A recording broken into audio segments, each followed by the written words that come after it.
Assalamualaikum warahmatullahi wabarakatuh. Waalaikumsalam warahmatullahi wabarakatuh. Alhamdulillahirabbil alamin wassalatu wassalamu ala asyrofil anbiya'i wal mursalin wa ala alihi washabihi ajmain. Rabbi shrah li sadri wa yassir li amri wahlul 'uqdatam min lisani yafqahu qawli amma ba'du. Yang kami hormati dan muliakan pemirsa Tribuners khususnya yang beragama Islam dimanapun kalian berada. Kembali berjumpa dalam program Mutiara Islam Tribun Medan bersama dengan Forum Komunikasi Diniyah Takmiliyah. Adapun tema kita pada Jumat pagi yang berbahagia ini adalah terkait dengan pendidikan karakter dalam Al-Quran dan Hadis. Bersama saya Muhammad Rizky Ramon telah hadir di studio Tribun Medan. Beliau merupakan Ketua DPC Kecamatan Medan Baru dan juga Kecamatan Medan Petisah. Beliau adalah Makmur Hamdani Pulungan MPD. Assalamualaikum Ustaz. Waalaikumsalam. Sehat Ustaz? Alhamdulillah. Selamat sehat. datang di Tribun Medan. Nah, kali ini seperti biasa kita akan berbincang-bincang terkait dengan materi pembahasan di Jumat pagi ini Ustaz. Dan kebetulan tema kita ini adalah terkait dengan pendidikan karakter dalam Al-Quran dan Hadis. Namun sebelum Ustaz menyampaikan, mungkin ada yang mau diperkenalkan Ustaz. Silakan Ustaz. Assalamualaikum warahmatullahi wabarakatuh. Waalaikumsalam warahmatullahi wabarakatuh. Khususnya kepada pemirsa Tribun News. Tribuners.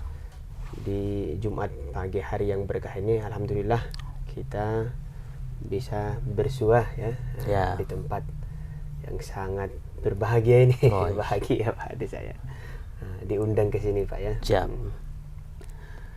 Pertama, syukur kepada Allah Subhanahu wa taala Tuhan yang Maha Esa, kita masih bisa melakukan aktivitas kita seperti biasanya pada pagi hari ini. Dan juga salawat dan salam sama-sama kita hadiahkan ke ruh baginda Rasulullah sallallahu alaihi wasallam. Allahumma shalli wa sallim wa barik alaih. Mudah-mudahan kita semua termasuk dari golongan umatnya yang mendapatkan syafaatnya dengan syafaatul uzma pada hari kiamat nantinya. Amin ya rabbal alamin. Saya Makmur Hamdani Pulungan, Yes, Ketua DPAC, oh DPAC, Dewan Ustaz. Pimpinan Anak Anak Cabang. Cabang Kota Medan, untuk wilayah Kecamatan Medan Baru dan Medan Petisah. Jadi 2 kecamatan.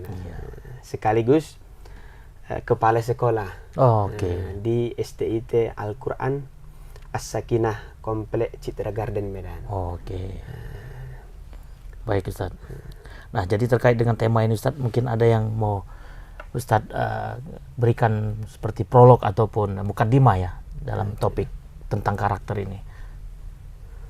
Pendidikan karakter ini merupakan pendidikan yang harus kita perhatikan. Kenapa? Karena di zaman sekarang ini mungkin sudah sama-sama kita menyaksikan bahwa karakter anak-anak kita ada merosot ya, kurang. Makanya pada pagi hari yang berbahagia ini saya sangat senang sekali diundang ke Tribun News ini untuk menyampaikan tentang pendidikan karakter di dalam Al-Quran dan Hadis.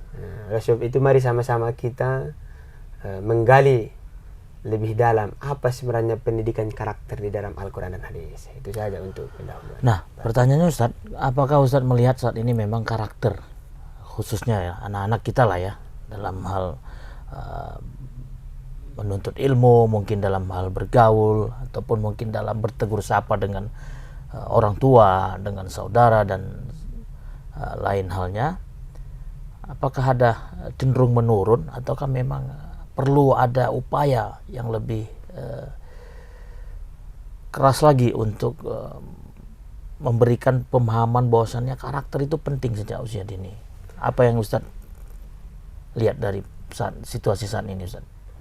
Kalau zaman sekarang ini karakter siswi atau kalau di pesantren namanya santri santriwati, memang ada merosot banyak. Bisa kita lihat atau bisa kita buktikan dari perilaku anak-anak sehari-hari di lingkungan sekitar kita, lingkungan masyarakat. Bisa kita perhatikan. Bahkan dalam beberapa penelitian, khususnya pernah ada dari BNN, Badan Narkotika Nasional, dari sekian juta pemakai narkoba itu, sekian persen itu adalah anak-anak muda yang statusnya masih pelajar ya? Ataupun mahasiswa. Nah, itu jadi sangat memperhatikan. Jadi yang mendominasi itu adalah anak-anak muda ya? Anak-anak dalam muda. hal yang terlibat narkoba. Yang terlibat narkoba. Nggak cuma narkoba, tapi juga pergaulan bebas. Ada juga penelitian dari BKKBN bahwa anak-anak yang umur sekian belas tahun, contoh dari 12 tahun ke 18 tahun dari SMA, itu sudah pernah melakukan hubungan bebas, itulah kira-kira. Itu kan menunjukkan bahwasanya karakter yang ada dalam diri anak-anak kita ini ada merosot menjadi karakter yang kurang baik. Ya. Tapi isu ini kan terus setiap tahun menahun ini kan bergulir ini Ustaz. Artinya tidak ada upaya ataupun memang hal-hal preventif yang harus dilakukan oleh, ya mungkin kita libatkan ya orang tua gitu ya. Nah, kekhawatiran ini kan cenderung kayak menjadi kekhawatiran setiap tahunnya gitu. Ya apalagi kalau misalnya berkaitan dengan anak-anak sekolah kan, dengan pergaulan yang mereka hadapin setiap harinya. Nah, kira-kira peran orang tua kan pasti sangat besar gitu. Nah, apa yang mungkin Ustadz bisa sampaikan terkait dengan tindakan preventif ataupun pencegahan lah dalam hal ini, agar anak-anak itu bisa lebih berkarakter lagi ya, dominan baiknya gitu. Sebenarnya pendidikan itu seorang orang tua tidak boleh sepenuhnya hanya memberikan pendidikan anaknya kepada sekolah. Tidak boleh. Karena pendidikan di sekolah ataupun contohnya pendidikan di kampus itu yang didapatkan anak di sekolah ataupun di kampus itu hanya 25%. Sedangkan 75%-nya itu anak dapatkan di dalam keluarga dan lingkungan sekitarnya. Jadi memang lebih banyak di keluarga dan di lingkungan sekitar. Apalagi keluarga. Ibu itu adalah madrasatul ula. Madrasah pertama. Sekolah pertama bagi anak-anaknya. Betul. Jadi memang peran orang tua ini sangat penting. Orang tua tidak bisa sepenuhnya hanya memberikan pendidikan anaknya kepada sekolah saja. Tapi memang harus dibantu orang tua di dalam rumah dan tetap memperhatikan anaknya, di mana pergaulannya, di mana lingkungannya, siapa sahabatnya, siapa temannya, kepada siapa dia curhat. Ini orang tua harus tahu sebenarnya. Itulah dia pendidikan. Nah, biar nanti karakter anaknya itu karakter yang baik. Dan setelah di madrasah keluarga, ditindaklanjuti di madrasah sekolah. Madrasah sekolah. Nah, apa sih? Ustadz Makmur kan sebagai kepala sekolah nih ya. Iya. Dalam pendidikan Islam terpadu. Kalau Ustadz melihatlah anak-anak didik Ustadz saat ini, kira-kira bisa Ustadz simpulkan seperti apa yang belajar di sekolah SDIT ini, dan bagaimana kalau kita bandingkan dengan yang di luar Islam terpadu tadi, itu apa korelasi dan mungkin ada nilai plus minusnya Ustadz? Kalau kita yang namanya sekolah, setiap anak yang masuk ke sekolah kita pasti memiliki latar belakang yang berbeda. Contohnya ada orang tuanya memang guru. Kalau orang tuanya yang guru, anaknya itu memang nampak karakternya lebih baik. Kenapa? Diajarin orang tuanya di rumah. Langsung teraplikasi dari orang tuanya tadi ya. Ada orang tuanya pengusaha. Ada orang tuanya maaflah dibilang mungkin ada tukang beca. Semuanya kita tampung. Apalagi kita, ini sekolah kita itu bagi fakir miskin itu memang digratiskan. Jadi tapi dari latar belakang berbeda ini kita mendidiknya tetap dengan perlakuan yang sama. Tidak ada yang dibedakan. Jadi ya kita sebagai pendidik mempunyai tantangan yang berbeda-beda terhadap setiap anak. Betul. Nah, itu dia tantangannya. Nah, ketika memang anak didik ini punya latar belakang yang berbeda, Sebenarnya kekuatan dari guru itu harus apa? Yang lebih dominan itu apa, Ustaz? Terkait dengan mengajari karakter anak-anak yang mempunyai latar belakang yang berbeda. Kekuatan guru itu yang pertama sebenarnya keikhlasan. Keikhlasan. Ikhlas. Guru itu harus benar-benar ikhlas dalam hal mengajar. Makanya guru itu sebenarnya bukan hanya sebagai pengajar semata, Betul. tapi juga sebagai pendidik. Makanya tujuan pendidikan itu, kalau kita baca tujuan pendidikan itu salah satunya adalah untuk menjadikan anak ini menjadi anak emas, memanusiakan manusia. Memanusiakan manusia. Itu garis benang keikhlasan. Jadi seorang pendidik, seorang guru itu harus benar-benar ikhlas. Karena kalau sudah tak ikhlas, jadi kesabaran tak akan ada. Tapi kalau ikhlas, sabar akan timbul sendiri. Berarti ada kaitannya ya antara keikhlasan dengan kesabaran tadi ya. Iya. Karena juga saya pernah juga melihat ini di depan mata saya langsung nih, Ustaz. Kadang ada karakter guru yang memang kan tidak sabaran modelnya kan, Ustaz. Kadang dia mau marah-marah. Kadang dia mengaplikasikannya ke siswa itu ataupun ke anak didik itu kan kadang berbeda-beda juga nih latar belakang guru ini, Ustaz. Apa sebenarnya yang menjadi pedoman lah, dalam arti biar guru ini jangan dicap oleh anak didik, bahkan sampai orang tua anak didik, kesannya ini guru gak sabar banget sih, misalnya seperti itu. Jadi dia kesannya bukan lagi mendidik, karena tugas pendidik adalah mendidik, Ustaz, bukan memarah-marahi. Nah, Ustaz melihatnya seperti itu bagaimana? Kalau saya pribadi lah sebagai kepala sekolah, disitulah fungsi kepala sekolah sebenarnya. Peran kepala sekolah, mengingatkan dan mengawasi. Nah, kalau itu wajar nggak kira-kira, Ustaz? Wajar. Kalau misalnya ada guru yang mungkin memang ya naik turun ya tingkat kesabarannya. Yang namanya mendidik kan ada reward, ada punishment. Reward itu kan bentuk penghargaan. Kalau dia baik, ada mungkin prestasinya dikasih reward, itu pasti. Tapi kalau dia mungkin ada membuat ulah hal-hal yang melanggar peraturan sekolah, itu ya dikasih punishment, tidak bisa dibiarkan. Dan memang dalam Islam seperti itulah ajarannya. Contohnya masalah sholat dalam Islam, Rasul itu pernah bersabda, jikalau anakmu berumur 7 tahun, suruhlah sholat. Masih disuruh. Ini sebenarnya nggak cuma sholat ini. Berarti kalau anak kita sudah umur 7 tahun, pisah tempat tidur, dari situ juga ini bisa diambil. Itu yang dari berarti itu yang dan memang umur 7 tahun lah anak yang mungkin matang dalam bersekolah. Itu dari hadis Rasul, kalau diterjemahkan sampai ke situ nanti. Betul. Dan jikalau anakmu itu sudah berumur 10 tahun, maka pukullah. Tapi pukul di sini bukan pukul dengan rotan sampai ada bekas. Bukan dengan kekerasan ya, bukan, tapi hanya pukulan untuk dia sadar atau mungkin dia tidak mengulangi lagi kesalahannya, biar dia mau melaksanakan sholat. Pukulan kasih sayang lah dia bilang. Ya, artinya karakter dalam Islam itu maksudnya dan dalam hadis juga sudah disampaikan oleh Nabi. Nah, jadi kembali ke tema kita tadi, Ustaz. Sebenarnya kalau menurut Al-Quran, tema pendidikan karakter seperti apa? Dan mungkin ini kan harus dipahami oleh semua guru nih, Ustaz, kan? Dalam hal menerjemahkan ataupun mentransfer pengetahuan terkait dengan karakter ini. Gimana, Ustaz? Kalau menurut Al-Quran, Al-Quran kan sebagai pedoman, sebagai petunjuk bagi umat manusia sebenarnya. Bukan cuma umat Islam semata, tapi hudan linnas, sebagai petunjuk bagi umat manusia.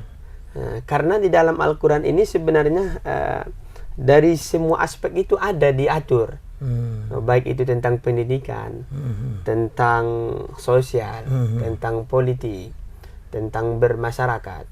Makanya kata zakat di dalam Al-Quran itu ada sebanyak 30 kali.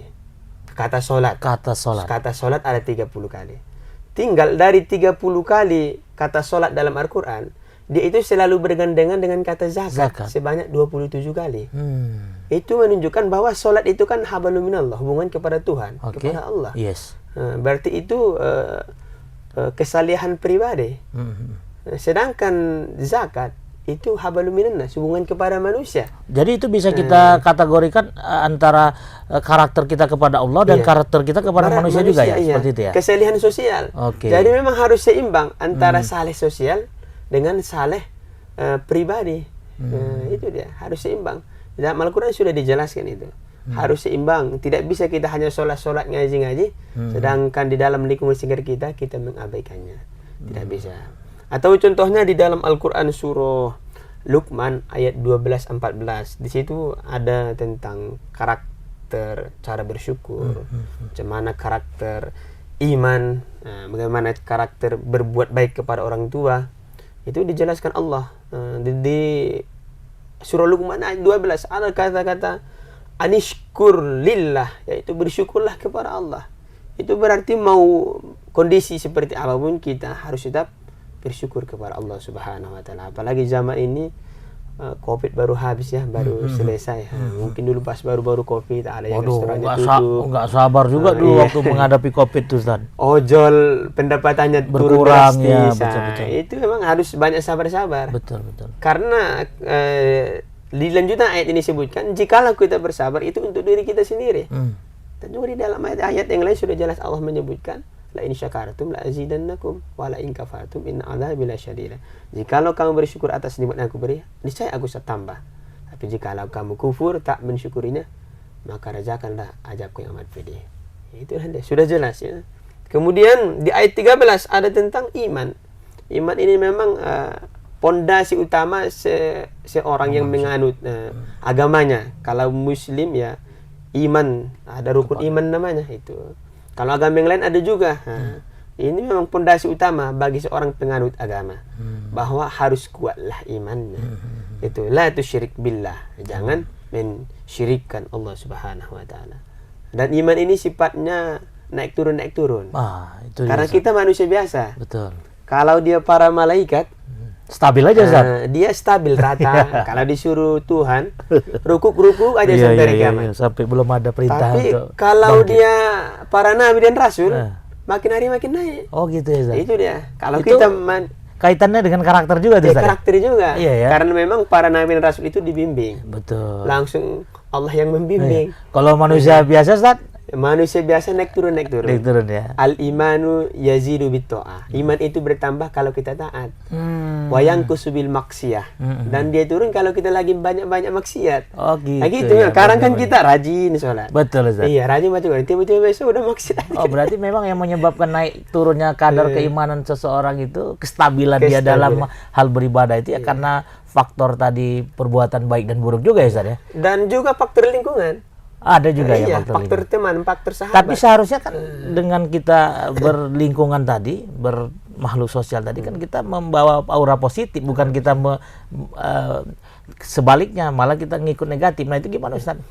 Gini kan Pak, ada pepatah kalau kita berkawan tak bersahabat dengan penjual parfum, wangi lagi kita kan. Betul. Tapi kalau kita berkawan dengan penjual khamar, bau alkohol lagi walaupun tidak meminumnya, Ustaz. Iya, itulah kira-kira. Tergantung lingkungan sekitar. Kembali ke karakter juga. Baru di ayat yang ke-14 di situ tentang berbakti kepada kedua orang tua. Wa wassaynal insana biwalidayhi, dan berbuat baiklah, dan kami perintahkan manusia untuk berbuat baik kepada kedua orang tuanya. Karena memang kan orang tua ini ya manusia tanpa jasa lah. Khususnya ibu kita kan. Ibu kita mengandung kita 9 bulan, kemudian menyusui kita selama 2 tahun. Jadi kita memang harus sadar betul bahwa bahkan ada ulama menyatakan kalau boleh kita menyembah manusia, mungkin kita sudah selayak dan sepatutnya lah menyembah orang tua kita. Itulah saking mulianya. Tapi kita tidak boleh menyembah manusia. Betul. Hanya boleh menyembah Tuhan. Itulah dia. Saking mulianya lah orang tua itu di hadapan Tuhan atau Allah Subhanahu wa taala. Itulah dia. Menarik. Jadi pendidikan karakter, baik karakter apapun itu sudah dibuat di dalam Al-Qur'an. Ya. Dan memang karakter-karakter itu ya kembali kepada si insannya tadi, manusianya tadi. Ya terkadang kan begini juga, Ustaz. Mengaplikasikan yang namanya tadi karakter itu kan nggak gampang juga nih kan, Ustaz. Karena kan memang kita diperintahkan oleh Allah itu adalah berkarakter yang baik. Berkarakter yang baik ya kan. Kalau bisa ya sama seperti makna iman itu kan percaya. Terus yang kedua kan bagaimana setiap manusia ini amar ma'ruf nahi mungkar juga kan, Ustaz. Nah, berarti kalau untuk dari sisi versi Al-Quran itu memang udah jelas ya, Ustaz, terkait dengan karakter itu. Nah, Ustaz punya cara nggak biar kita tetap konsisten dengan karakter yang dipesankan di dalam Al-Quran itu, Ustaz? Kalau saya pribadi, cara saya biar karakter kita, sebenarnya gini, karakter itu ada dokter, salah satu dosen di UIN Sumatera Utara, Dr. Asnil Aidah Ritonga MPD namanya. Beliau menjelaskan bahwa karakter itu sebenarnya rasa spontanitas kita, perbuatan spontanitas terhadap sesuatu. Contoh respon. Bapak jatuh, tiba-tiba apa yang Bapak ucapkan? Astagfirullah misalnya. Nah, itu berarti karakter Bapak baik. Akhlak yang baik. Akhlak yang baik itu sebenarnya. Iya. Jadi kalau yang keluar, kadang kita cakap yang jorok, yang kotor. Iya. Pas jatuh apa kita? Keluar nama-nama dari hewan. Iya. Itu berarti karakter orangnya memang buruk. Bukan karena dia ngikut-ngikut, Ustaz. Bukan karena latahnya itu. Bukan ya. Bukan. Tapi karena memang itu menunjukkan karakter seseorang. Jadi respon atau spontanitas terhadap sesuatu, itulah sebenarnya karakter. Kalau kita mau melihat karakter seseorang itu. Betul. Jadi caranya, ya yang pertama kita memang harus berada di lingkungan yang baik. Harus biar karakter kita juga ikut baik. Betul. Berkawan, bersahabat, atau di tempat kerja yang baik. Iya. Ya, ada juga tempat kerja yang tidak baik kan. Contoh menjual sabu, narkoba, itu kan tidak baik. Iya. Tidak baik itu. Tidak baik. Jadi memang kalau misalnya kita mau berkarakter yang baik itu ya memang harus di lingkungan sekitar yang baik juga, baik begitu. sahabat ataupun pergaulan kita. Oke, dan dari itulah caranya tadi, itu Ustaz, caranya. Ya? Baik. Nah, Ustaz, jadi kita kembali kepada karakter dalam tadi Al-Quran, dan ini kita masuk ke dalam hadis. Tadi kan sudah sempat Ustaz sebutkan terkait dengan hadis Nabi yang apabila seorang anak tadi umur 7 tahun dia harus apa. Nah, Nabi kan sebenarnya diutus ke dunia itu kan adalah memperbaiki akhlak manusia. Selain karakter yang sudah disebutkan oleh Nabi tadi terhadap anak tadi kan, apa karakter-karakter yang dianjurkan oleh Nabi dalam hal berkehidupan di dunia ini, Ustaz?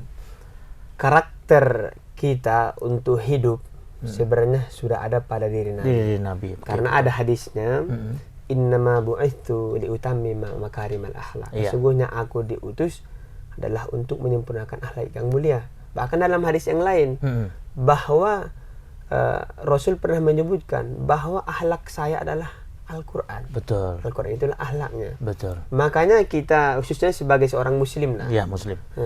Bahwasanya harus memang mencontoh akhlak atau kepribadian ataupun karakter Rasulullah SAW dari semua aspek kalau ingin kehidupannya bahagia dunia dan akhirat. Jadi di dalam diri Rasulullah. Makanya tadi hadis itu merupakan segala sesuatu perkataan, perbuatan dan takrir. Takrir itu apa yang disandarkan kepada Rasulullah. Itulah di hadis. Jadi memang dalam hadis apa kehidupan Rasulullah sehari-hari, itulah sebenarnya sebaik-baik karakter yang harus kita contoh. Dan nggak usah pusing lagi bagaimana bisa menerjemahkan karakter yang baik versi Nabi itu ya. Contoh aja, baca aja buku tentang Sirah Nabawiyah. Betul. Atau tonton film, kan udah banyak sekarang sudah canggih. Betul. Dan itu memang agak mengedukasi juga ya, Ustaz ya. Juga, iya. Terkait dengan akhlak tadi. Cara mendidik anak, cara berpolitik, betul. cara bersosial. Semuanya sudah ada dilakukan oleh Nabi. Oke. Itulah pentingnya karakter tadi ya, Ustaz ya. Bahkan diatur Nabi tidak cuma sesama muslim, tapi memang untuk semua manusia sudah ada cara pergaulan Nabi SAW. Itulah dia. Oke. Nah, jadi Tribuners, bahwasannya memang apapun yang kita punya, pendidikan apapun yang kita tuntut, tapi memang yang nomor satu itu adalah karakter juga ya, Ustaz. Karakter juga. Nah, ini Ustaz, sesi terakhir nih Ustaz, apa yang mungkin Ustaz bisa sampaikan ataupun pesankan kepada Tribuners di rumah yang sedang menyaksikan program ini ya. Mudah-mudahan apa yang kita diskusikan ini bisa menambah informasi maupun artinya ya, pemahaman lah terkait dengan tema kita ini, Ustaz. Silakan, Ustaz. Pendidikan karakter ini sesuatu pendidikan yang harus kita perhatikan, baik pemerintah atau kepala daerah, mulai dari Menteri Pendidikan, kepala daerah, sampai yang orang tua harus sama-sama kita memperhatikannya. Karena kalau anak kita berkarakter yang buruk, kita juga lah yang rugi sebagai orang tua dan gurunya. Dampaknya juga buruk bagi orang tua itu ya, bagi orang tuanya. Makanya zaman sekarang mungkin kita sering melihat di televisi atau media-media elektronik ada anak yang naudzubillah lah membunuh orang tuanya, mencaci maki dan lain sebagainya. Banyak persoalan-persoalan di kehidupan di dunia ini, Ustaz, ya? Tentang karakter anak. Jadi mari sama-sama kita memperhatikan dan terus memperhatikan karakter anak kita. Jangan sampai karakter anak kita itu karakternya yang buruk, yang mengakibatkan suatu saat berakibat fatal bagi dirinya sendiri dan juga bagi kita sebagai orang tuanya. Dari itu Pak, pesan saya, sama-sama kita memperhatikan sosial anak-anak kita, kehidupannya, pergaulannya, kita terus menjaganya sampai akhir hayat kita. Mudah-mudahan anak-anak kita semuanya adalah menjadi anak-anak yang soleh dan soleha, sehingga karakternya adalah karakter Al-Quran dan karakter Rasulullah SAW. Oke, baik Ustadz, dan sangat jelas sekali ya Ustadz, bahwasannya contoh suri tauladan yang baik itulah adalah pada karakter yang ada pada diri Rasulullah SAW.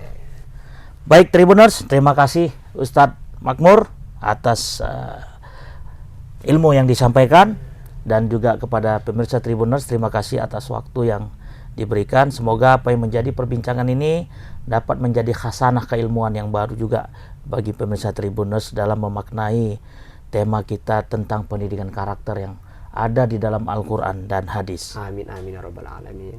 Terima kasih kepada narasumber, terima kasih kepada seluruh kru yang bertugas. Bantu Tribun dalam hal like, follow, dan share seluruh akun sosial media Tribun Medan. Kita berjumpa kembali pada program yang sama di waktu yang berbeda. Usikum wa nafsi bitaqwallah. Wassalamualaikum warahmatullahi wabarakatuh. Waalaikumsalam warahmatullahi wabarakatuh. Makasih Ustaz.